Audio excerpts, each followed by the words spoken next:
Uma boa noite a todos. Para quem viu a programação da casa, uma pequena alteração. Pedimos as nossas desculpas, mas não tivemos tempo de aprontar aquele tema que havíamos prometido. Vamos falar de um tema que, de qualquer sorte, está bastante atual, em função de tudo que nós temos vivido na nossa sociedade, as aflições nos mais diversos setores, a insegurança causada, a angústia, a ansiedade, e nada como o nosso Evangelho, que deve ser a nossa bússola, o nosso porto seguro para nos conduzir nos acontecimentos, nas nossas decisões, enfim.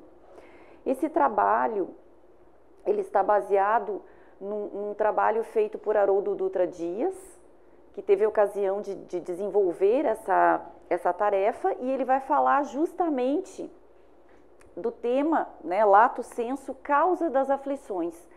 Então ele começa nos dizendo que se a dor que nos visita a todos em algum momento da nossa vida, se a dor ela fosse uma safra de soja, num primeiro momento parece que Deus, ele distribuiu os grãos de maneira diferente. Então o certo é que quando nós vamos examinar a nossa existência, do berço ao túmulo, parece que alguns receberam uma cota maior de sofrimento, ao passo que outros receberam uma dose maior de felicidade. Isso quando nós observamos num primeiro momento.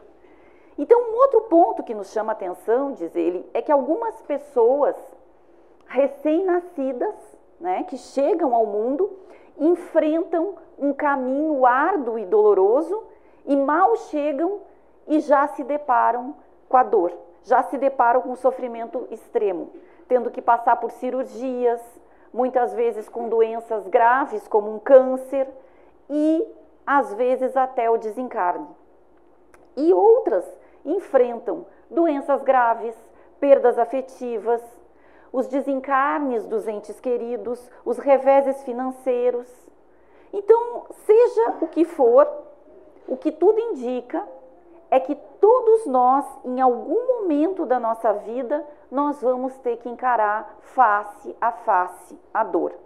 E parece que algumas pessoas, elas encaram a face da dor todos os dias.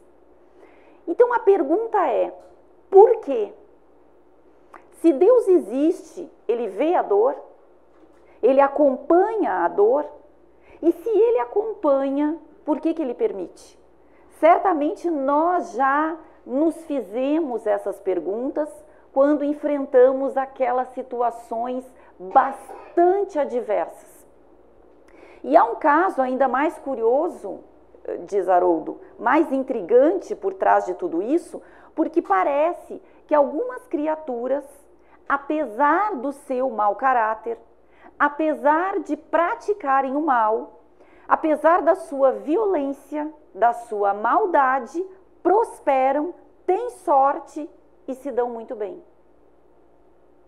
Ao passo que outras pessoas, embora sejam totalmente honestas, embora sejam criaturas morais, embora tenham um comportamento irrepreensível, enfrentam a dor e as circunstâncias mais dolorosas. Então, surge a inevitável pergunta: se Deus existe, se Ele é justo, por que Ele permite que os maus tenham sucesso e os bons sofram? Algumas respostas, elas foram dadas para essas perguntas, mas elas não foram capazes de convencer e também não foram capazes de consolar. Dentre essas respostas, uma que merece destaque é aquela que promete uma espécie de recompensa ou de reequilíbrio num paraíso, num destino após a morte, que nós iríamos então repousar depois da batalha, digamos assim. Muitas filosofias e muitas correntes religiosas prometem: sofre-se aqui, mas vai-se para o paraíso depois. Tem algo bom esperando. Só que essa resposta não convence, porque parece que alguns pagam bem mais caro pela passagem para chegar no mesmo lugar. E ainda recordamos de Sérgio Lopes, um psiquiatra espírita, que certa vez referiu que ele estava cursando a faculdade de medicina, numa aula de ensino religioso, e o professor, após as suas explicações, ele levantou o dedo e disse: professor, eu gostaria de fazer algumas considerações. O senhor disse que as pessoas que são boas, que fazem o bem, elas vão para o céu, correto? E o professor disse: sim, correto. E aquelas pessoas que fazem o mal, elas vão eternamente para o inferno, correto? Correto. Pois muito bem, mas me ocorre a seguinte situação. Suponhamos uma mãe e um filho, e que, segundo se sabe, o maior amor de que se tem conhecimento é de uma mãe por um filho. Suponhamos que esta mãe tenha feito o bem durante toda a existência. Uma pessoa de acordo com os princípios morais, enfim. Esta mãe, então, de acordo com a sua explicação, ela irá para o céu, correto? E ele disse sim, correto. Pois muito bem, mas esse filho desta mesma mãe teve procedimentos equivocados durante a existência inteira, fez o mal, cometeu até crimes graves. Então, pela teoria que o senhor explica, este filho irá para o inferno, correto? Correto. Mas o senhor também disse que as pessoas que vão para o céu vão gozar da felicidade eterna. E ele disse sim. Pois é, mas aí é uma contradição. Como que uma mãe, sabedora de que seu filho vai sofrer para sempre no inferno, vai ser feliz no céu? E por aí nós podemos fazer milhares de questionamentos de que essa filosofia não nos consola, não nos esclarece, não explica as nossas dúvidas. Então, dentre os trabalhos que foram incumbidos ao codificador Allan Kardec, um foi especial porque direcionado a responder a essas questões. O Evangelho segundo o Espiritismo, mais especificamente no capítulo 5, Bem-aventurados os aflitos.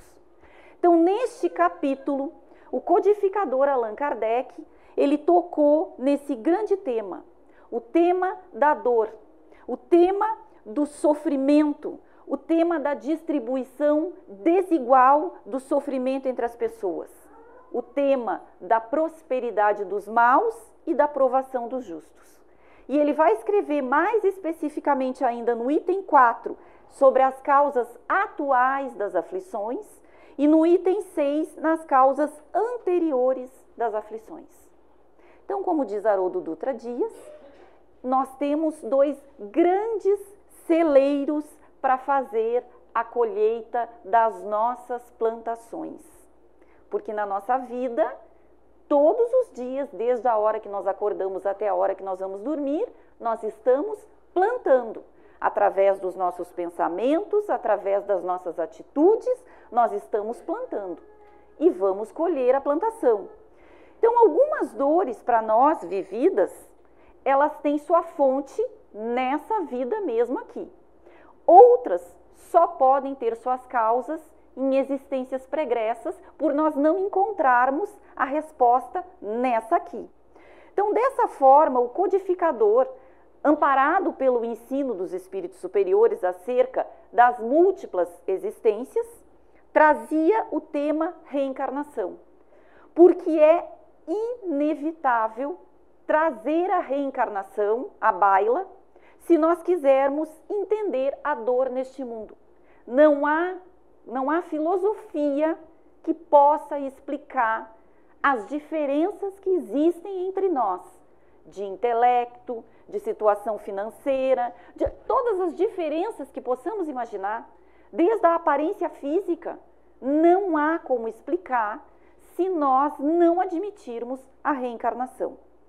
Então, Kardec ele vai dizer o seguinte: de duas espécies são as vicissitudes da vida, ou, se o preferirem, promanam de duas fontes bem diferentes que importa distinguir. Umas têm sua causa na vida presente, outras fora dessa vida. Remontando-se à origem dos males terrestres, reconhecer-se-á que muitos são consequências naturais do caráter e do proceder dos que o suportam. Quantos homens caem por sua própria culpa? Quantos são vítimas de sua imprevidência, de seu orgulho, de sua ambição? Então, toda a imperfeição, isso nos diz Kardec, toda imperfeição que nós carregamos, seja ela qual for, gera sofrimento. Toda deformidade de caráter produz uma aflição. Todo comportamento injusto atrai sofrimento para a nossa vida. Toda deficiência na nossa formação moral vai gerar algum tipo de sofrimento, algum tipo de aflição, algum tipo de provação. Então, as causas, sejam quais forem as causas do sofrimento, essas causas estão dentro de nós, estão na nossa intimidade. E nós podemos, inclusive, exemplificar. Quantos sofrimentos nos traz a impaciência? Porque nós somos impacientes. Ainda é do ser humano querer as coisas para ontem. A gente começa uma coisa e nós já queremos colher os resultados. E esta impaciência, essa pressa, já nos gera ansiedade, aflição. Quantos sofrimentos nos traz a violência que nós ainda trazemos dentro de nós? Porque a gente pode pensar assim, não, eu não sou mais um ser violento. Basta levar uma fechada no trânsito ou um buzinaço e a pessoa já baixa o vidro e larga o verbo. E o que é isso, senão a violência que nós... Porque ela se manifesta de várias maneiras. Então, nós deixamos, ela está, como diz Carl Gustav Jung, lá na nossa sombra. Tanto coisas boas quanto coisas ruins estão lá na sombra. Se nós vamos mergulhar dentro de nós para fazer aquele autoconhecimento, nós vamos encontrar a violência lá. Nós vamos encontrar o orgulho, nós vamos encontrar o egoísmo ainda. E esses elementos fazem com que nós soframos porque produzem ocorrências infelizes. Então é assim que nós temos uma página interessantíssima do Espírito Emmanuel, que está no livro Religião dos Espíritos, citada por Haroldo Dutra Dias neste trabalho que ele faz, cujo título é Examina a própria aflição. Então ele vai nos dizer assim, vejam que interessante. A aflição do egoísmo chama-se egolatria, porque ser egoísta dói. O egoísta, ele sofre, porque a felicidade está em compartilhar, não está em usufruir sozinho. Querem ver? Um exemplo. Vamos imaginar que todos nós amanhã, chega alguém para nós e diz assim, amanhã tu vais acordar milionário com todas aquelas benesses que nós entendemos que sejam necessárias para a nossa felicidade. Poder, beleza, dinheiro, enfim. Mas tu vais para uma ilha deserta. Pronto, perdeu a graça. O que adianta a gente ser bonito se não vai ter alguém para olhar a nossa beleza e nos elogiar? De que adianta dinheiro se eu não vou mostrar para os outros que eu tenho dinheiro, ou poder se eu não vou exercer esse poder em relação a alguém? Então, infelizes, porque nós precisamos do ser humano até para isso, até para ostentar. Então, ser egoísta dói. O primeiro que sofre é o próprio egoísta. A aflição do egoísmo, segue Emmanuel dizendo, chama-se egolatria. Desculpem, aqui eu pulo. A aflição do vício chama-se delinquência. Então imaginem aquela criatura que começa usando um pouquinho de droga. E aí daqui um pouco ela começa a usar um pouco mais, um pouco mais, um pouco mais, e daqui um pouco ela precisa furtar ou roubar para poder sustentar o seu vício. Aquilo passa a ser uma aflição, uma prisão, porque a pessoa não consegue se desvencilhar nem do vício e por via de consequência daquilo que ela precisa fazer para sustentar o vício. Ela começa a se comprometer cada vez mais na existência. A aflição da agressividade chama-se cólera. Cólera, os ataques coléricos, as explosões de raiva, em que a gente vomita no outro toda a nossa insatisfação, toda a nossa frustração, e a cólera, ela faz mal principalmente para a pessoa que se encoleriza, porque prejudica o fígado, porque ataca o estômago, porque afeta o sistema nervoso e o pior de tudo, dá pé de galinha, envelhece. Aí se a pessoa é vaidosa, vai ter que gastar com botox. Ou seja, só se compromete. A aflição do crime chama-se remorso porque ninguém consegue fugir da sua própria consciência. Aliás, a própria doutrina espírita nos diz onde é que está a lei de Deus? Na nossa consciência. Então, todo o ato equivocado que porventura nós viermos a praticar, não vai precisar ninguém nos apontar o dedo. É a nossa consciência que vai cobrar e nós vamos sentir tristeza, mal-estar, desespero, frustração, alguma coisa, de algum mecanismo, a nossa consciência vai se utilizar para nos sinalizar de que nós infringimos as leis divinas, de que erramos. A aflição da inveja chama-se despeito, porque o invejoso, ele sofre tanto que ele não consegue reconhecer valor naquilo que ele tem. E pior, ele não consegue ser feliz com aquilo que ele já conquistou. É aquele que sempre acha que a grama do vizinho é mais verde.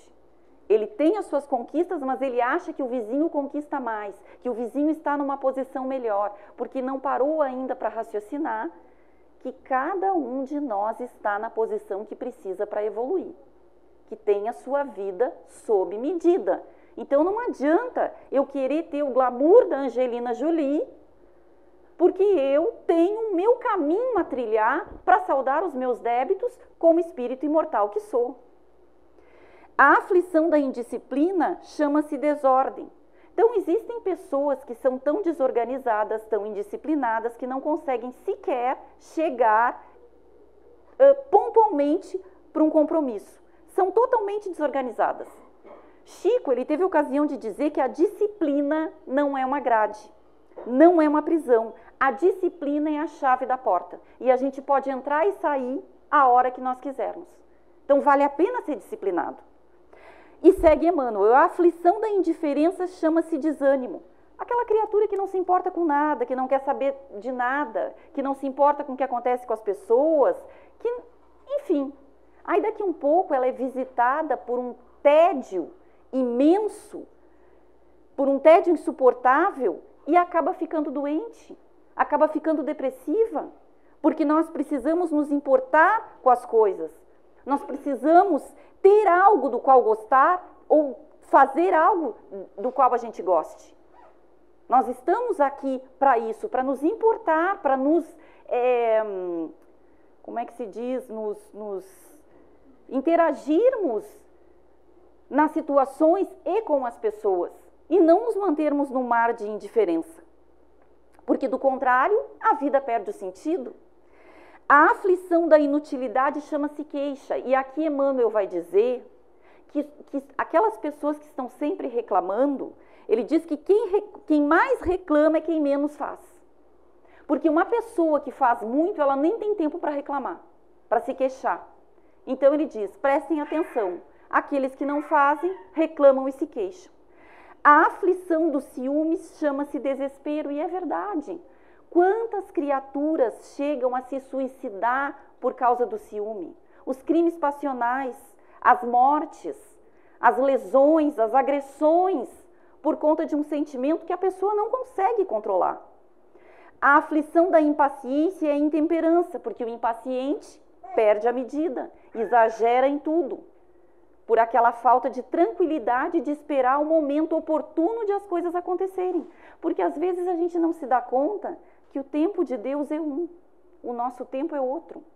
E Ele sabe a coisa, o horário certo das coisas acontecerem, o momento certo que as coisas têm que nos chegar. Mas nós, como crianças ainda, rebeldes, a gente quer comer o doce antes da refeição principal. E aí, se os nossos pais não deixam, a gente fica mais rebelde ainda, porque nós não entendemos que aquele é o melhor. Então, guardadas as devidas proporções, é a mesma relação do nosso pai conosco. Às vezes ele dá aquilo que nós não pedimos, mas ele está dando aquilo do qual nós precisamos. E às vezes nós precisamos de um tempo razoável para poder entender isso. Então, cada criatura tem a aflição que lhe é própria, porque cada um tem os seus pontos fracos, tem as suas mazelas, tem as suas arestas ainda para serem aparadas. E por essa razão, cada um com a sua vida traçada. Então, a doutrina espírita, o Consolador prometido, que veio com esse objetivo grandioso de nos consolar e de nos esclarecer, o primeiro ponto fundamental que nos esclarece é: a maior parte dos nossos sofrimentos tem origem nessa existência. E tem a ver com o nosso caráter. Porque às vezes a gente gosta de dizer, não, isso só pode ter sido coisa de uma existência pregressa. Eu devo ter feito não sei o que, não sei o que, não sei o que, só que a gente não para analisar, quando nós estamos vivendo uma situação difícil, de remontar as causas daquela situação e ver o que nos levou àquela sinuca de bico, como se diz. E se nós formos bastante sinceros com nós mesmos, nós vamos perceber que aquela situação difícil foi criada pela nossa imprevidência, pela nossa impaciência, ou pela nossa vaidade, pelo nosso orgulho, enfim, por algum defeito que nós ainda carregamos conosco. Então, a terceira parte do Livro dos Espíritos, que são onde estão as leis morais, está a maior proposta da doutrina espírita para nós, que é propor a nossa renovação moral, a transformação do nosso caráter. E para isso, nós precisamos absorver valores morais e espirituais que possam pacificar o nosso coração, que possam nos dar sabedoria para viver uma vida mais tranquila, mais de acordo com aqueles princípios que Cristo nos ensinou.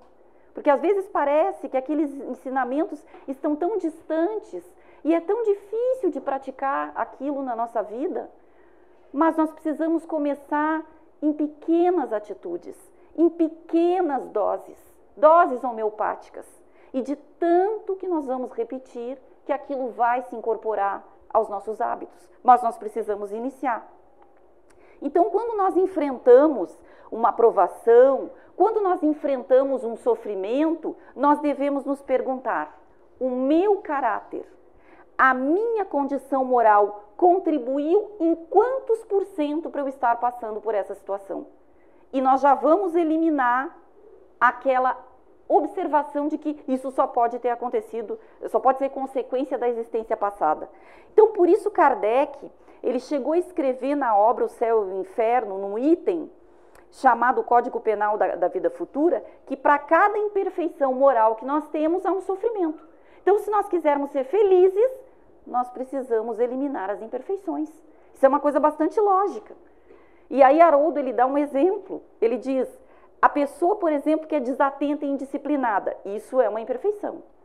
Então, imaginamos aquela pessoa que tem que chegar no trabalho às 7 horas da manhã. E aí, isso é uma coisa bem cotidiana. Aí a pessoa acorda às 6h55. Em 3 minutos ela pronta, mas ela não sabe onde é que ela guardou a chave do carro. E aí começa, e aí finalmente ela acha a chave do carro, só que aí ela esquece que da sua casa até o trabalho são 20 quilômetros.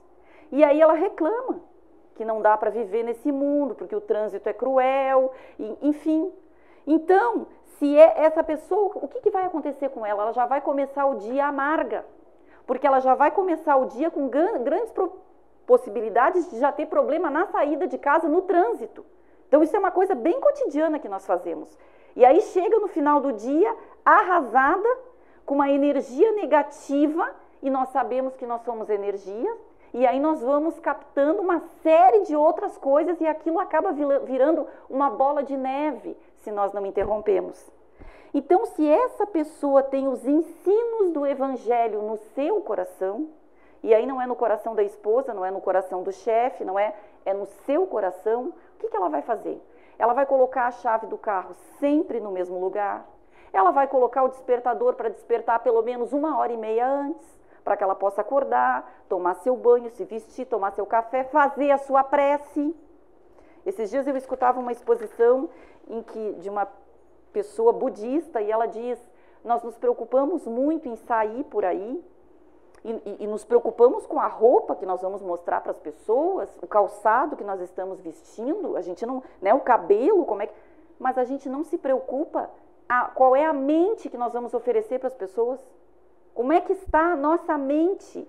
Cheia de coisas negativas, como é que está a nossa casa mental? Porque nós dividimos isso com as pessoas que estão próximas ou distantes de nós.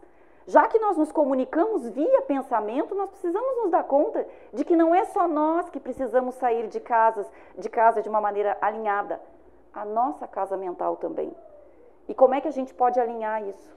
Fazendo uma prece, pedindo o concurso dos bons espíritos, do nosso espírito protetor, que nos ajude a manter o equilíbrio, enfim, elevar o nosso pensamento, para que a gente possa ter um dia mais tranquilo, mais organizado, mais sereno.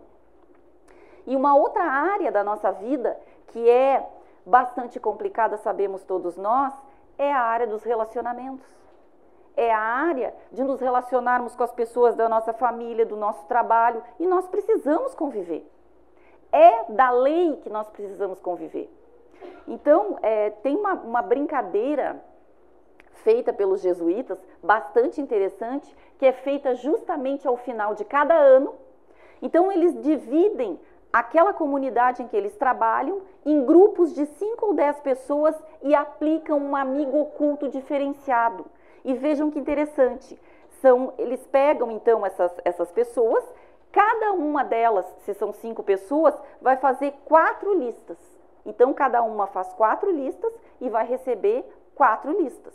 Nessas listas, são 10 listas, são 10 defeitos e 10 qualidades, que cada um vai escrever. E essa lista, ela não é identificada. Então, eu recebo as minhas listas e vou analisar o que os meus companheiros escreveram.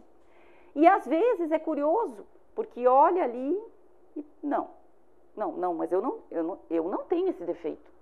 Embora aquele defeito esteja nas 4 listas e seja o primeiro item, não é.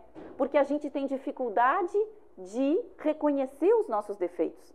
Às vezes, até é interessante nós perguntarmos para as pessoas que convivem conosco, claro, com toda a paciência para ouvir, quais são os nossos defeitos. E também a pessoa se surpreende, porque ela vai olhar assim, nossa, mas eu não imaginava que eu tinha essa qualidade. Porque às vezes nós também não nos damos conta das qualidades que nós já temos e que as pessoas percebem.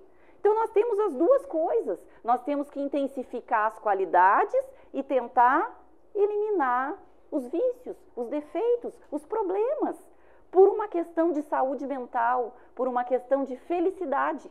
Porque se nós quisermos ser mais felizes, como diz Kardec, temos que eliminar as imperfeições. Bom, mas se está eliminada essa possibilidade, a causa não está definitivamente nessa existência.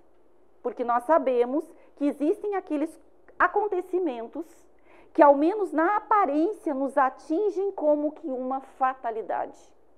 A perda dos entes queridos, os acidentes que nenhuma previsão poderia impedir, os reveses da fortuna que frustram todas as precauções, as enfermidades físicas de nascença, as deformidades mentais.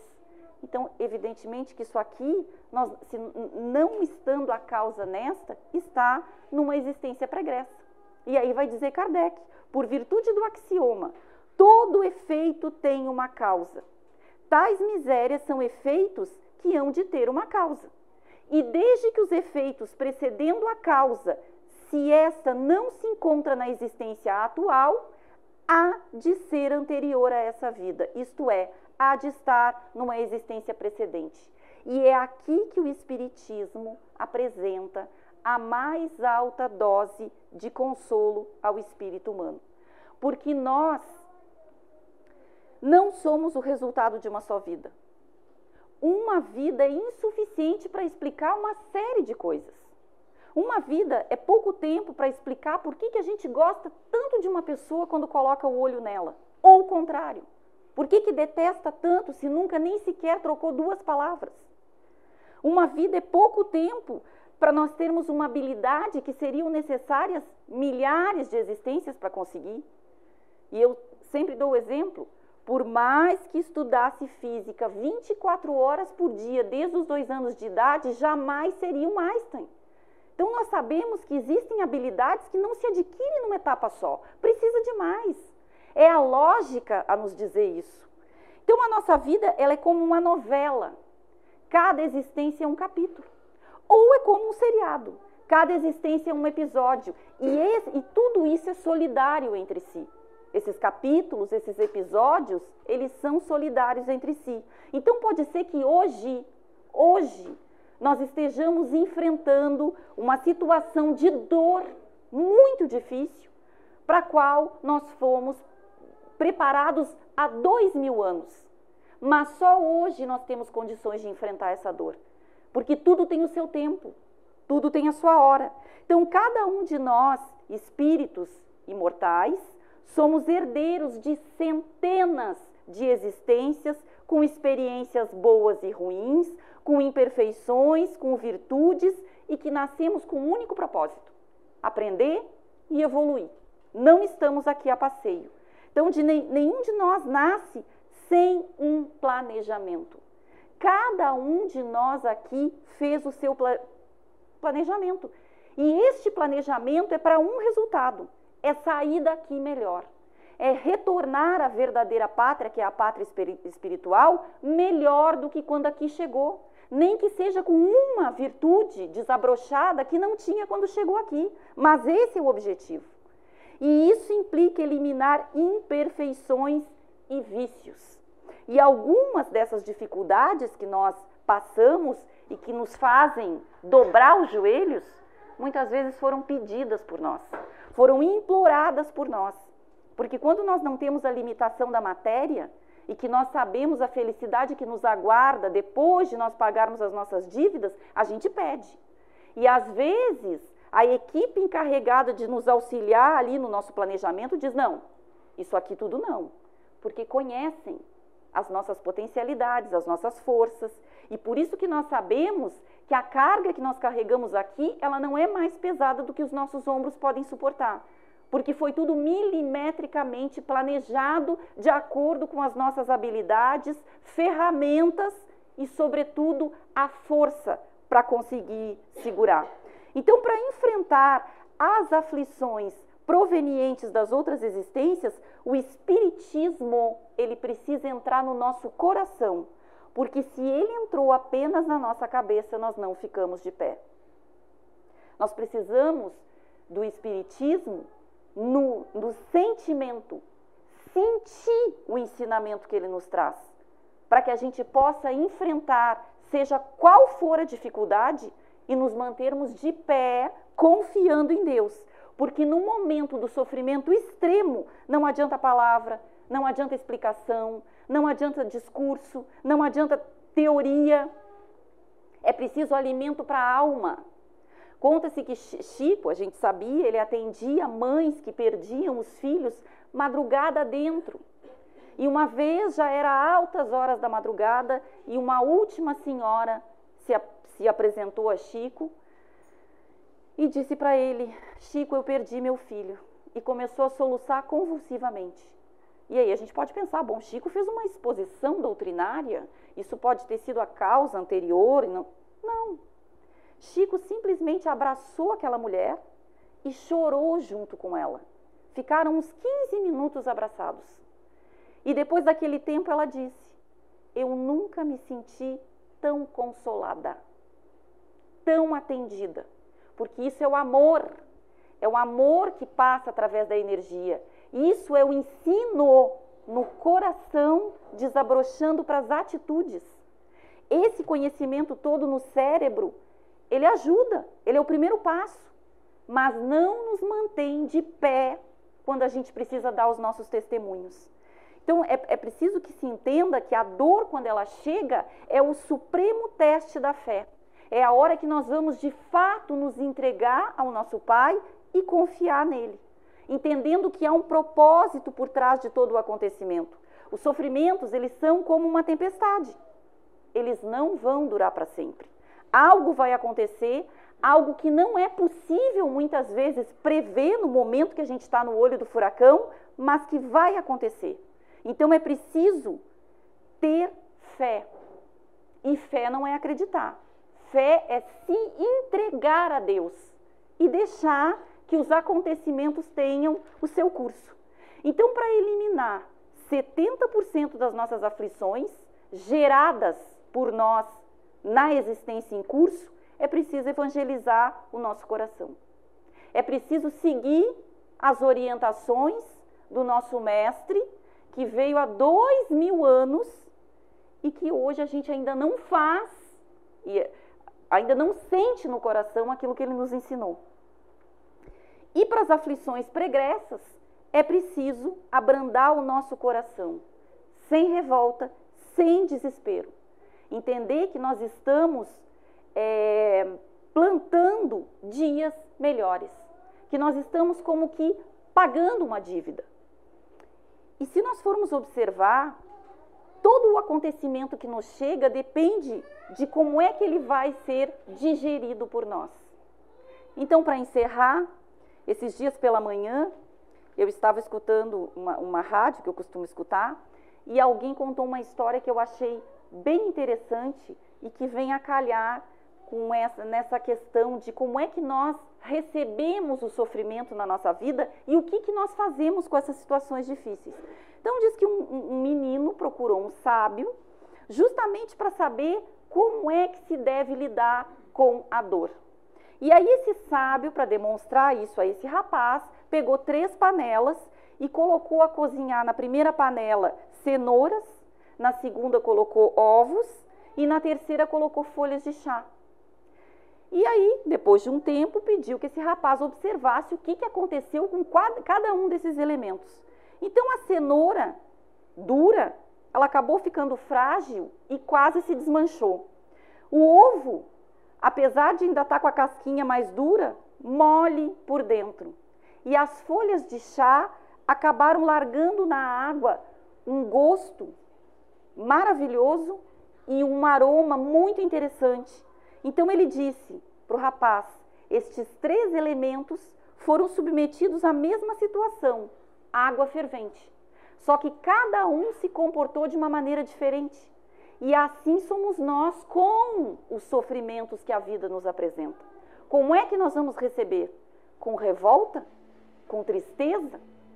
Ou nós vamos tentar fazer aquela pergunta mágica? O que é que a vida está tentando me ensinar? Aliás, Sartre, ele teve a ocasião de dizer, o filósofo, não importa o que fizeram conosco, mas sim o que vamos fazer com aquilo que fizeram conosco. Então não importa o que a vida vai nos trazer, importa é o que nós vamos fazer com aquilo que a vida vai nos trazer, porque nós temos livre-arbítrio e a escolha ela sempre pode ser positiva. Eu agradeço a atenção, aproveito para agradecer todos os convites para vir nessa casa, porque eu sinto que eu recebo energias muito positivas que me alimentam, eu adoro Irmandalva, e eu quero aproveitar também para desejar um Feliz Natal para todos, e que 2017 a gente faça essa força hercúlea para tentar colocar essa doutrina espírita maravilhosa no lado esquerdo do peito, para a gente poder enfrentar as dificuldades de pé e aprendendo com elas. Muito obrigada pela atenção.